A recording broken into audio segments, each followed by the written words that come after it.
जय मसीह की आप सभी का हम स्वागत करते हैं।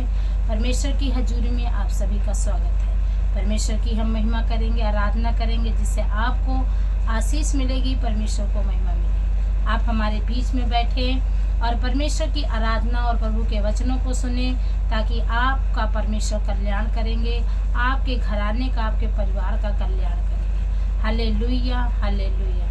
हम धन्यवाद देते परमेश्वर का कि प्रभु हमारी हजूरी में जब भी हम जिस समय भी प्रभु की हजूरी में बैठते हैं, परमेश्वर उसी समय हमारी ओर अपनी कानों को लगाता है, अपनी आँखों को हमारी ओर अपनी दृष्टि को करता है।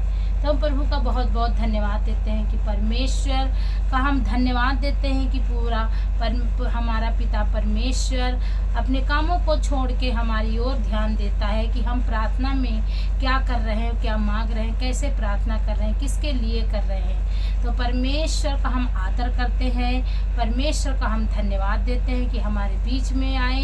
हम प्रभु का बहुत बहुत धन्यवाद देते हैं, प्रभु की आराधना करते हैं। तो परमेश्वर को आराधना बहुत ही प्रिय होती है। परमेश्वर आराधना को अपने सामने, अपने पास, अपने समीप रखता है। तो हम प्रभु की आराधना करते हैं, महिमा करते हैं, जिससे सभी को आशीष मिले, प्रभु को महिमा मिले। Hallelujah, hallelujah, hallelujah, hallelujah.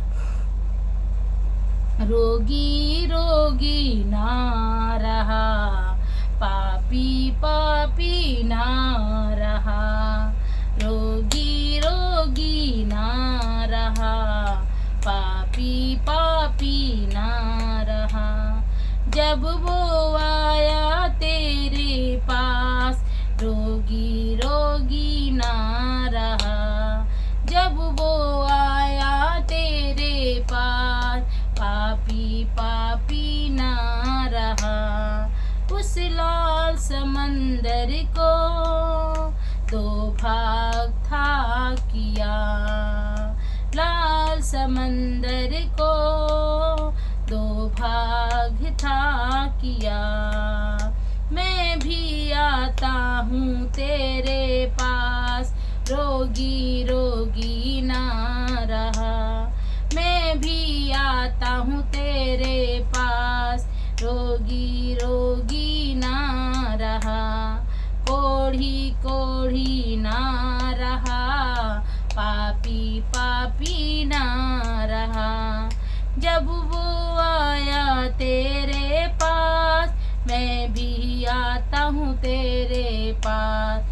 जब वो आया तेरे पास, मैं भी आता हूँ तेरे पास। साफ होने के लिए, पाक होने के लिए, मैं भी आता हूँ तेरे पास, रोगी रोगी ना रहा।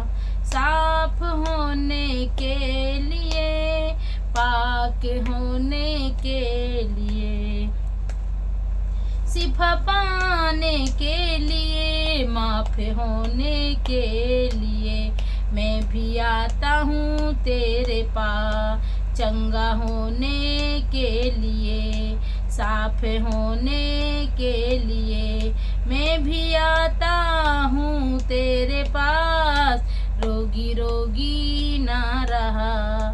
चंगा होने के लिए, साफ होने के लिए, मैं भी आता हूँ तेरे पास, रोगी रोगी ना रहा।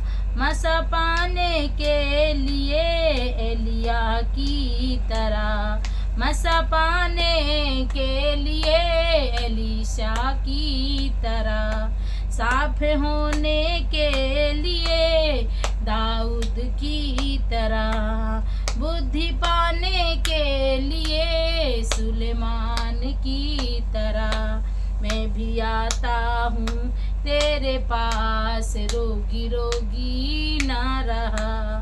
रोगी रोगी ना रहा, रोगी रोगी ना रहा। मूसा की तरह तेरी हजूरी में प्रभु, मैं भी आता हूँ तेरे पास। माफ़ी लेने के लिए, आशीष लेने के लिए, मैं भी आता हूँ तेरे पास। अब्राहम की तरह सिद्ध होने के लिए, साफ होने के लिए मैं भी आता हूँ तेरे पास। पूरी मैं कर सकूँ यीशु तेरी मर्जी को, मैं भी आता हूँ तेरे पास, मैं भी आता हूँ तेरे पास। अनुग्रह पाने के लिए, दया लेने के लिए मैं भी आता हूँ तेरे पास। जीवन तुझको मैं देता हूँ, जीवन तुझको मैं देता हूँ, मैं भी आता हूँ तेरे पास। उस भीड़ की तरह व्याकुल मन से, उस भीड़ की तरह बुझे हुए मन से, उस भीड़ की तरह अपने दुखी मन से, ये उस भीड़ की तरह अपने जीवन, अपने दीन मन से मैं भी आता हूँ तेरे पास, मैं भी आता हूँ तेरे पास। एलिया की तरह, एलीशा की तरह, दाऊद की तरह, अय्यूब की तरह धन्यवाद देते हुए हर बात के लिए, अपने दुखी मन से मैं भी आता हूँ तेरे पास। रोगी रोगी ना रहा, मैं भी आता हूँ तेरे पास। अय्यूब की तरह, पौलुस की तरह मैं भी आता हूँ तेरे पास। तेरी दया है महान, तू है सर्वशक्तिमान, मैं भी आता हूँ तेरे पास, मैं भी आता हूँ तेरे पास। जीवन की रोटी तू, जीवन का जल भी तू है, मैं भी आता हूँ तेरे पास, मैं भी आता हूँ तेरे पास। रोटी लेने के लिए ताकि भूखा ना रहूं, पानी लेने के लिए ताकि प्यासा ना रहूं, मैं भी आता हूँ तेरे पास, मैं भी आता हूँ तेरे पास, मैं भी आता हूँ तेरे पास। Hallelujah, hallelujah, hallelujah. प्रभु का हम धन्यवाद देते हैं, परमेश्वर का हम धन्यवाद देते हैं। प्रभु सामर्थी महान परमेश्वर हैं, प्रभु का बहुत बहुत धन्यवाद देते हैं। प्रभु के वचन की ओर चलेंगे जो मिलेगा आपको उत्पत्ति 18 में, 18 अध्याय इसहाक के जन्म की प्रतिज्ञा। इसहाक की जन्म की प्रतिज्ञा क्या थी, वो इस वचन के द्वारा आपको पता चलेगा कि इसहाक की प्रतिज्ञा, इसहाक के होने में कैसे कौन सी प्रतिज्ञा हुई थी, कैसी प्रतिज्ञा दी गई थी। हालेलुया। इस वचन के द्वारा परमेश्वर आप सभी को ब्लेस करेगा। आप इन वचनों को सुने और अपने जीवन में ग्रहण करें। परमेश्वर आपके जीवन में बहुतायत से काम करेगा। हालेलुया। अब्राहम मरने के बाद वृक्षों के बीच कड़ी धूप के समय तंबू के द्वार पर बैठा हुआ था।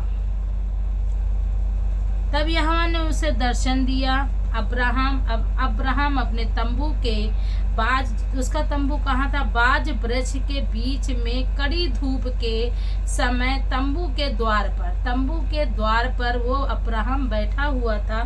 तब यहोवा ने उसे दर्शन दिया। उसने आंख उठाकर दृष्टि की तो क्या देखा कि 3 पुरुष उसके सामने खड़े हैं। जब उसने उन्हें देखा तब वह उसे भेंट करने के लिए तंबू के द्वार से दौड़ा और भूमि पर गिरकर दंडवत की और कहने लगा, हे प्रभु यदि मुझ पर तेरी अनुग्रह की दृष्टि है तो मैं विनती करता हूँ कि अपने दास के पास से चले ना जाना। मैं थोड़ा सा जल लाता हूँ और आप अपने पांव धोकर इस वृक्ष के नीचे विश्राम करें। फिर मैं एक टुकड़ा रोटी ले आऊं और उससे आप अपने बढ़े, क्योंकि आप अपने दास के पास इसीलिए पधारे हैं। उन्होंने कहा, जैसा तू कहता है वैसा ही कर। तब अब्राहम तुरंत तंबू में सारा के पास गया और कहा, प्रभु का धन्यवाद देते हैं कि तंबू बहुत बहुत बहुत ज़्यादा धूप थी, कड़ी धूप में वो अपने तंबू के बाज वृक्ष के पास जो तंबू था वहाँ पे वो तंबू के बाहर किनारे कोने पर बैठा हुआ देख रहा था। फिर उसने क्या दर्शन में देखा कि उसके सपर देखा कि 3 लोग आ रहे हैं, 3 लोग उसके साथ में हैं। तो प्रभु वो दौड़ के गया और परमेश्वर के सामने उसने दंडवत किया, क्योंकि प्रभु उस समय पर 3 लोगों के साथ में थे। तो उसने पहचान लिया कि ये प्रभु यीशु मसीह हैं और ये एलिया है, पतरस है।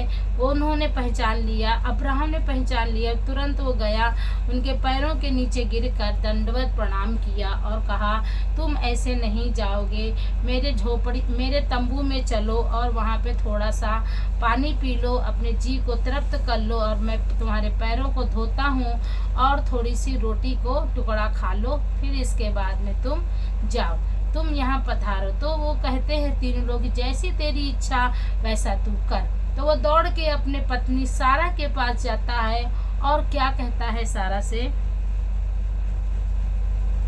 सारा के पास गया और कहा, 3 सया मैदा जल्दी से गूंथ और फुलके बना।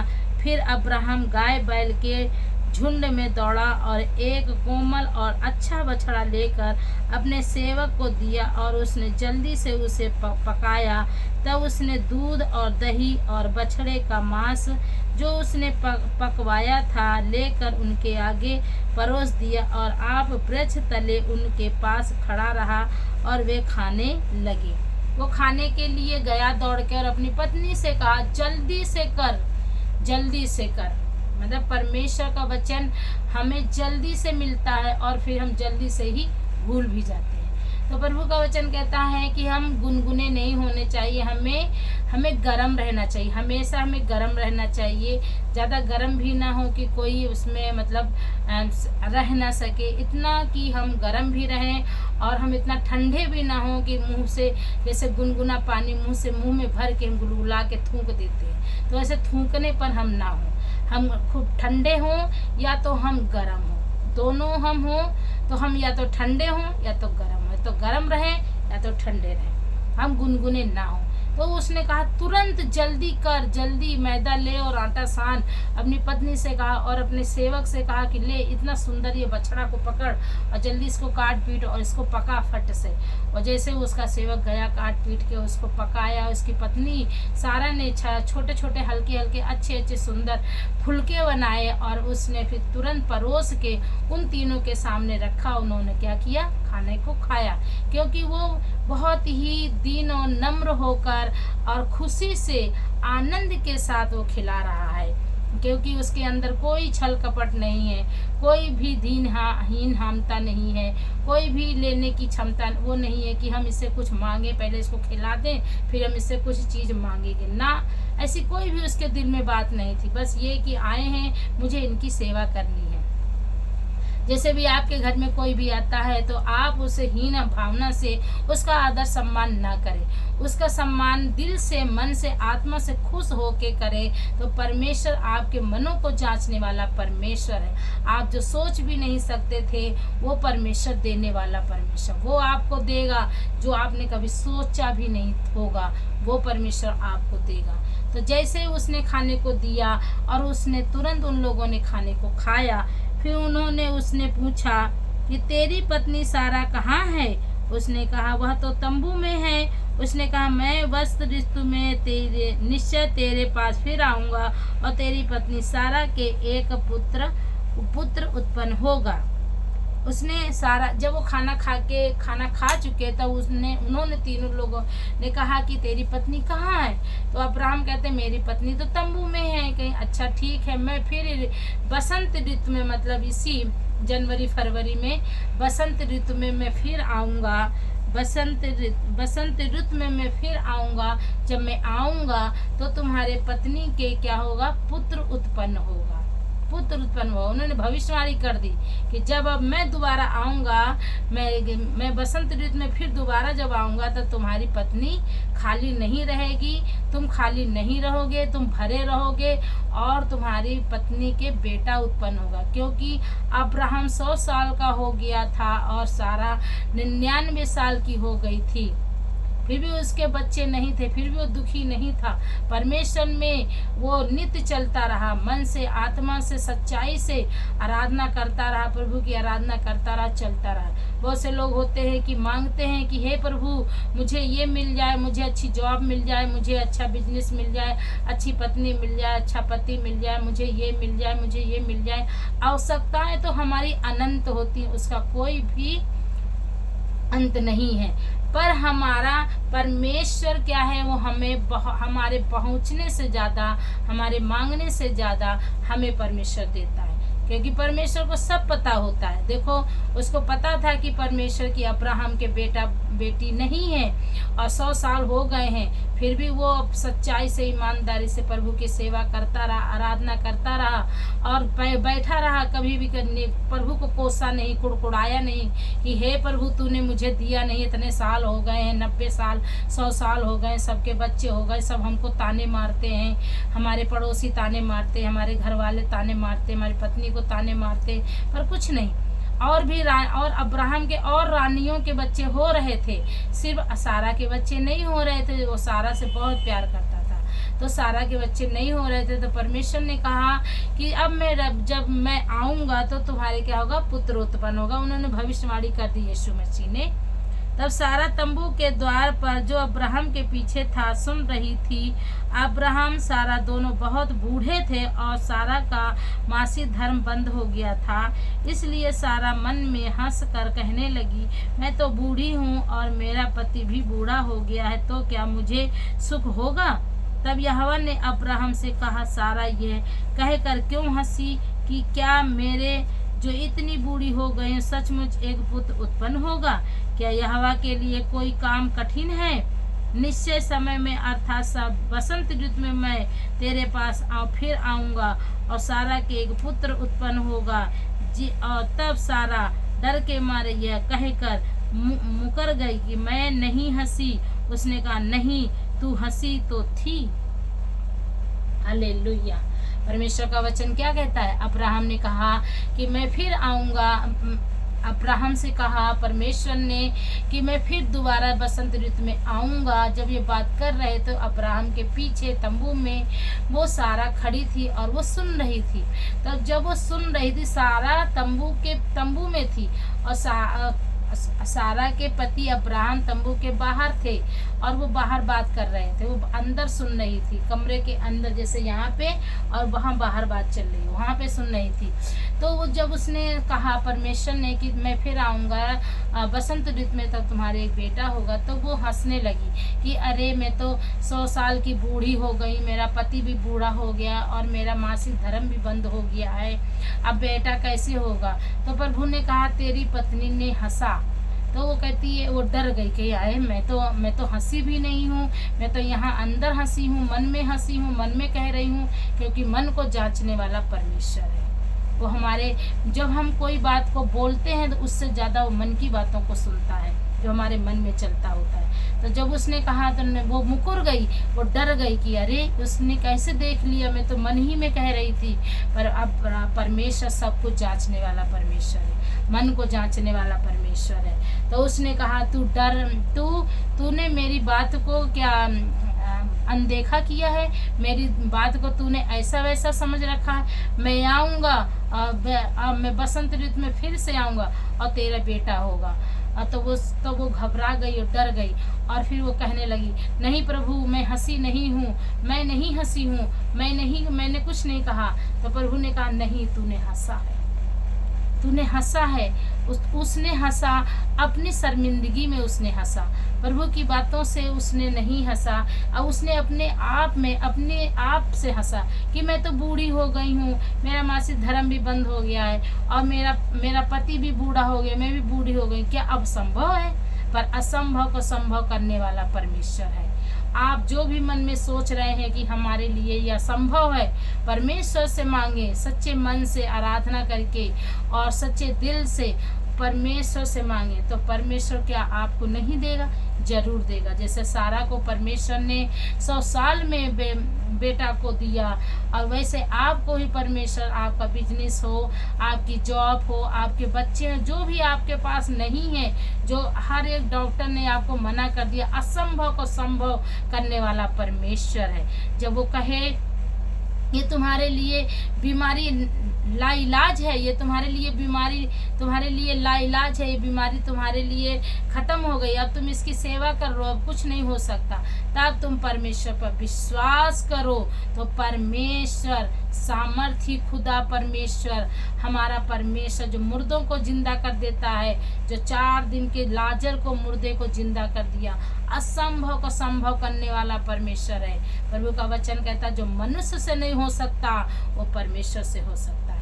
जब हम कोई काम नहीं कर पाते, डॉक्टरों ने मना कर दिया है कि तुम्हारे औरत के बच्चा नहीं होगा, तुम्हारा पति नशेड़ी है, गंजेड़ी है, नहीं मानेगा, नहीं सही होगा, आप तुमने हार मान लिया है, तब प्रभु के सामने घुटने टेक कर दंडवत करो और घुटने टेक कर सच्चे मन से आराधना करो, प्रभु को पुकारो, प्रभु जरूर तुम्हारी प्रार्थना को सुनेगा। परमेश्वर की प्रार्थना को परमेश्वर, आपकी सारी प्रार्थना को प्रभु सुनता है, उनको सुनी अनसुनी नहीं करता है। इसलिए परमेश्वर से आप मांगे जो भी आपको मांगना, जो भी बीमारी है, जो भी है, चंगाई मांगे, छुटकारा मांगे, पैसे मांगे, जो भी मांगे, पहले अपने आप को दीन करें, नम्र करें और पश्चाताप करें, और जो भी तुम्हारे अंदर है उसे निकाल के फेंके और प्रभु के सामने घुटने टेक कर आए सच्चे मन से, बिल्कुल हृदय आत्मा से, तब परमेश्वर की हजूरी आपके अंदर आएगी और परमेश्वर आपको दर्शन देगा और आपको दिखाएगा कि हाँ ये काम हो गया है तुम्हारे लिए, तुमने मन में ठाना वो तुम्हारे लिए हो गया। तो आप परमेश्वर की हजूरी में बैठें और प्रभु से मांगें। प्रभु हर एक असंभव को संभव करने वाला सामर्थी खुदा है, वो सामर्थी परमेश्वर है, हर एक काम को वो सफल करेगा। ये वचनों के द्वारा परमेश्वर आप सभी को ब्लेस करें। God bless you all.